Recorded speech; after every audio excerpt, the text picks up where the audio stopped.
Outer banks के पिछले season में हमने देखा कि पोक्स ने अपनी जान को खतरे में डालकर एल्डोरेडो का खजाना ढूंढ निकाला। इस प्रोसेस में बिग जॉन ने अपनी जान खो दी और वॉर्ड ने भी अपनी बेटी के लिए अपनी जान कुर्बान कर दी। जे जॉन बी, कियारा, सैरा, पॉप और क्लियो सिर्फ वापस आए अपने पास कुछ एल्डोरेडो का खजाना लेकर। उन्होंने डिसाइड किया कि अब वो लोग एडवेंचर वाली जिंदगी को छोड़ देंगे और किसी भी ट्रेजर हंट के चक्कर में नहीं पड़ेंगे। लेकिन किस्मत को कुछ और ही मंजूर था और वो फिर एक हिडन ट्रेजर को ढूंढने के मिशन पर निकलने के लिए मजबूर हो गए। तो चलिए जल्दी से फोर्थ सीजन के फर्स्ट पार्ट का एक रिकैप कर लेते हैं। पोक्स ने आउटर बैंक्स पहुंचकर एल्डोराडो का अपना सोना बेच दिया और उन्हें एक अच्छी प्राइस मिली। जब उन्होंने अपना जॉइंट अकाउंट पैसों से भरा देखा तब सब लोग बहुत एक्साइटेड हो गए और सपने देखने लगे कि वो उन पैसों का क्या करेंगे। लेकिन फिर पोप ने कहा कि सब अपना हिस्सा लेकर पैसे बेवजह उड़ाने की जगह सबको एक जगह पैसा डालकर ऐसे खर्च करना चाहिए कि जिससे ये पैसे आगे चलकर और बढ़ सकें। उन्होंने जेजे के घर को नीलाम में खरीदने का डिसीजन लिया, लेकिन ऑक्शन के दौरान जेजे के ईगो की वजह से उन्हें काफी नुकसान हुआ। उन्होंने मार्केट वैल्यू से 33% ज्यादा पैसे में वो प्रॉपर्टी खरीदी और पोप और बाकी सब इस बात से खुश नहीं थे। उन्होंने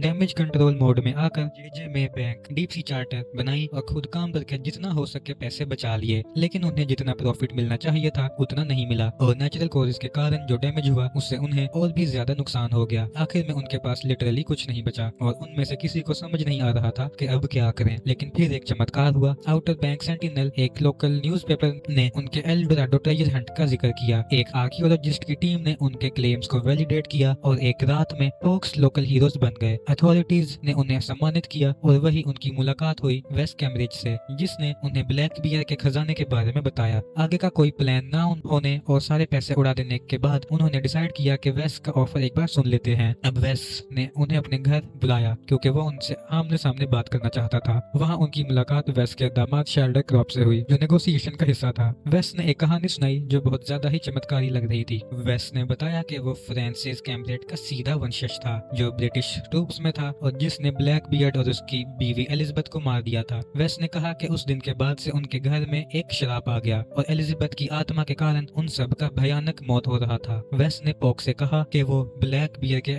एमरित लियन जो अब तक उसके जहाज में पड़ा था। वेस ने इस काम के बदले उन्हें $50,000 ऑफर किए। पोक्स को ये बात बिल्कुल झूठ लग रही थी और वैसे भी कौन ऐसी बात पर यकीन करेगा। लेकिन उन्होंने डिसाइड किया कि ब्लैक बियर की शिप के टूटे अवशेषों को चेक करने में कोई नुकसान नहीं है जो समुद्र के गहरे पानी में पड़ा था। तो जेजे और कियारा पानी के अंदर गए जबकि जॉन बी और पोप बोट पर इंतजार कर रहे थे। तभी एक ट्विस्ट आया जब जेजे और कियारा को फाइनली ब्लैक बियर्ड का डूबा हुआ जहाज मिल गया। एक गोल्डन टाइगर वहाँ पर था और वो भी एमलेट ढूंढ रहा था। उसने जेजे और कियारा पर अटैक किया लेकिन वो किसी तरह से एमलेट लेकर भागने में कामयाब रहे। एमलेट पे अरबी में कुछ लिखा हुआ था और उससे पोक्स को पता चला कि ये एमलेट असल में वो खजाना नहीं था जिसको वेस्ट ढूंढ रहा था और वो एमलेट एक तरह की चाबी थी जो एक और ट्रेजर तक ले जाती थी जिसे ब्लू क्राउन कहा जाता था और जो कुछ महान राजाओं जैसे अलेक्जेंडर के पास थी। पोक्स वेस्ट से इस बारे में पूछना चाहते थे लेकिन उससे पहले ही वेस्ट की एक रहस्यमय हालत में मौत हो गई। अब आउटर बैंक सीजन 4 पार्ट 1 के शुरू से ही हमने महसूस किया था कि जेंडर ब्लॉफ कुछ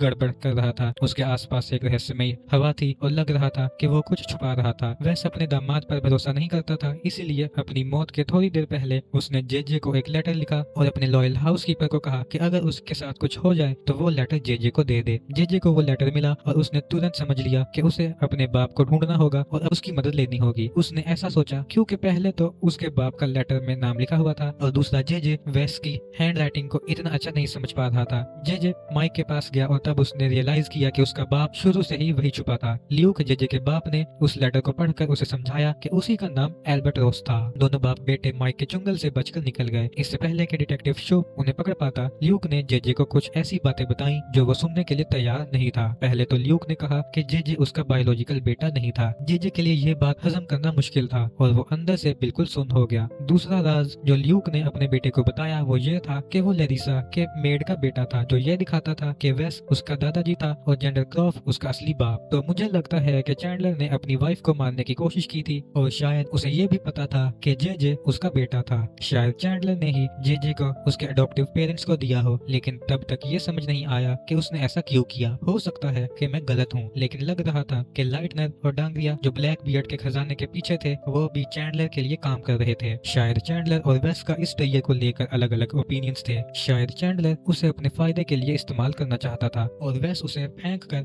शराब से छुटकारा चाहता था। जो भी सच्चाई थी, चैंडलर चैंडलर सबको अपने इरादों में फंसा चुका था और वो अपना अगला चाल चल रहा था जब पोक्स एक जिंदगी और मौत की हालत में लटके हुए थे। इस सीजन में एक और कैरेक्टर इंट्रोड्यूस हुई, एक औरत जिसका नाम हॉरिस था, जो वेव के पास आई अपने रियल एस्टेट प्रोजेक्ट में इन्वेस्ट करने के लिए जो वेस की प्रॉपर्टी में होना था। अब रेव को उस औरत पर शक था और उसे लगता था कि शायद वो उसे धोखा देगी। रेव सोफिया से प्यार करता था, लेकिन उसके लिए अब तक ये एक्सेप्ट करना मुश्किल था कि वो उसकी गर्लफ्रेंड है। एक बार वो टॉपर और लूथी के साथ बैठकर बात कर रहा था और उसने कहा कि पोक कभी उसका लाइफ पार्टनर नहीं बन सकता। सोफिया ने ये बातें सुन ली और वो एकदम अंदर से टूट गई। वो वापस अपने घर गई और वहाँ इत्तेफाक से उसके पिता ने उसे कहा कि वो रेव को हॉरिस के साथ डील करने के लिए कन्विंस करे। हॉरिस ने सोफिया के परिवार की फाइनेंशियली मदद की थी और सोफिया के पिता को उससे एहसानमंद महसूस होता था। सोफिया पहले ऐसा नहीं करना चाहती थी, लेकिन जब उसने सुना कि रेव ने अपने दोस्तों से क्या कहा था तो उसने उससे बदला लेने का फैसला किया। सोफिया हॉरिस से मिली और उससे पैसों के बदले उसकी मदद करने के लिए हाँ कर दी। रेव ने आखिर में डील कर लिया। डील करने के बाद रेव सोफिया के पास गया और अपने इमोशंस उसके सामने रखे और बताया कि वो उसके साथ सेटल होना चाहता था। सोफिया को बहुत ज्यादा गिल्ट महसूस हुआ और उसने रेव को बताया कि उसे लगता था कि हॉलिस के प्रोजेक्ट में इन्वेस्ट करना उसके लिए सही फैसला नहीं था, लेकिन नुकसान हो चुका था और पैसे ऑलरेडी ट्रांसफर हो चुके थे। सीजन 4 पार्ट 1 के एंड में एक और ट्विस्ट ये था कि हॉलिस चैंडलर के साथ मिलकर काम कर रही थी और वेस की स्टेट पर उसकी नजर होने का एक ये भी कारण था। मुझे लगता है कि हॉलिस को शुरू से ही खजाने के बारे में पता था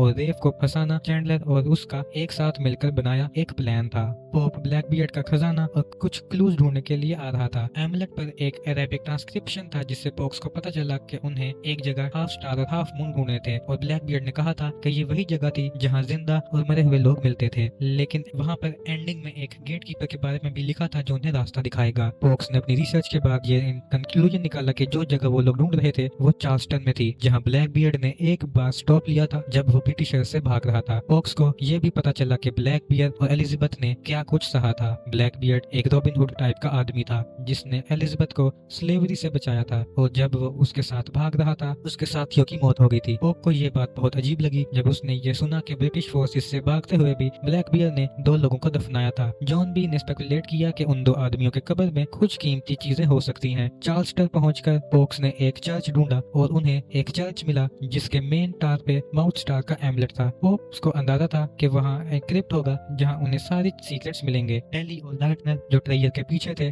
वहाँ पहुंच गए और उन्हें क्रिप्ट में छुपी आर्टिफैक्ट का रास्ता पता था। उन्होंने एमलेट का पथ इस्तेमाल किया जो उन्होंने क्लियो और पोप से कब्जा किया था और नेविगेटर की कब्र को उन्होंने खोदकर उसके कब्र से स्क्रॉल निकाला। पोप और सैरा ने दूसरे एंट्रेंस का इस्तेमाल किया जो ऑल्टर के पीछे था क्रिप्ट के अंदर जाने के लिए। पोप और सैरा को पता चला कि क्रिप्ट के अंदर कोई था और उन्होंने लाइटनर और तालिया को स्क्रॉल लेते हुए देखा। जब तालिया और लाइटनर बाहर आए क्लियो ने उन्हें देखा और उनका पीछा किया। जब लाइटनर ने क्लियो को किडनैप किया था तब टेलस ने क्लियो को बचाने के लिए अपनी जान दी थी। क्लियो टेलस की मौत का बदला लेना चाहती थी जो उसके लिए एक फादर फिगर जैसा था। लाइटनर क्लियो को मारने ही वाला था, लेकिन कुछ लोग जो वहाँ से गुजर रहे थे उन्होंने देखा और पुलिस बुलाने की धमकी दी। जॉन भी टालिया और लाइटनर के पीछे गया, लेकिन वो उन्हें गोली मारने की कोशिश करके भी काम को अंजाम नहीं दे पाया क्योंकि उसकी आंखों के सामने उसके पिता ने किसी को मार दिया था और ये बात उसे मंजूर नहीं थी। आउटर बैंक सीजन 4 पार्ट 1 के 5th एपिसोड के एंड तक पोप और सैरा क्रिप्ट के अंदर फंस गए। क्रिप्ट के अंदर पानी भरना शुरू हो गया और पोप को समझ आ गया कि कुछ ही देर में वो क्रिप्ट पानी से भर जाएगा। पोप एक मुश्किल हालत में थे और जो कॉन्फ्लिक्ट उनके सामने आया उसे पार करने के लिए उन्हें अपनी पूरी कोशिश करनी थी। आउटर बैंक सीजन 4 का पहला पार्ट हमें एक क्लिफ हैंगर पर छोड़ गया जहां सभी पोक्स की किस्मत लटक रही थी। पार्ट 2 में जॉन बियर के लिए बहुत जरूरी होगा कि वो अपने दोस्तों को क्रिप्ट से निकालें क्योंकि वो जल्द ही पानी से भरने वाला है। तालिया और लाइटनर के पास नेविगेटर का स्क्रॉल है जो उन्हें ब्लैक बियर्ड के और भी नजदीक लेकर जाएगा। मुझे लगता है कि तालिया और लाइटनर चैंडलर और हॉरिस के लिए काम कर रहे हैं। मुझे ये भी लगता है कि चैंडलर का लीसा वेस्ट की मौत में कुछ हाथ है और शायद उसने ही उस आदमी को मारा था जिसकी लाश रेत में मिली थी। शायद इसीलिए जब वेस्ट ने जेजे को एक चिट्ठी लिखा तो वो नहीं चाहता था कि चैंडलर उसके आसपास हो। पार्ट 2 ये भी रिवील करेगा कि जो शराब जनरेट फैमिली पे था वो सच था या झूठ। उन्हें अब तक ये लगता था कि ये सच है जो कि उनके पुरखों ने ब्लैक बियर उसकी बीवी को बहुत ही भद्दे तरीके से मारा था। इसके बाद शायद रेव को ये पता चलेगा कि सोफिया ने उसके पीछे क्या किया था। सोफिया के मोटिव्स अलग थे लेकिन नुकसान हो चुका था और शायद उसका गिल्ट पार्ट 2 में उसे रेव के सामने कन्फेस करने पर मजबूर कर देगा। मुझे लगता है कि पोक्स इन सब मुश्किलों के बावजूद एक और बार जीत जाएंगे और वो ब्लू क्राउन शैंडलर और उसके आदमियों के हाथ लगने से पहले ढूंढ निकालेंगे। ये काम आसान नहीं होगा लेकिन पोक्स कभी चैलेंजेस से नहीं डरते और अपना रास्ता खुद बनाते हैं। तो दोस्तों आज की वीडियो में बस इतना ही। आपको ये वीडियो कैसी कैसी लगी हमें कमेंट्स में जरूर बताइएगा। अगर वीडियो अच्छी लगी हो तो लाइक करें और चैनल को सब्सक्राइब करें।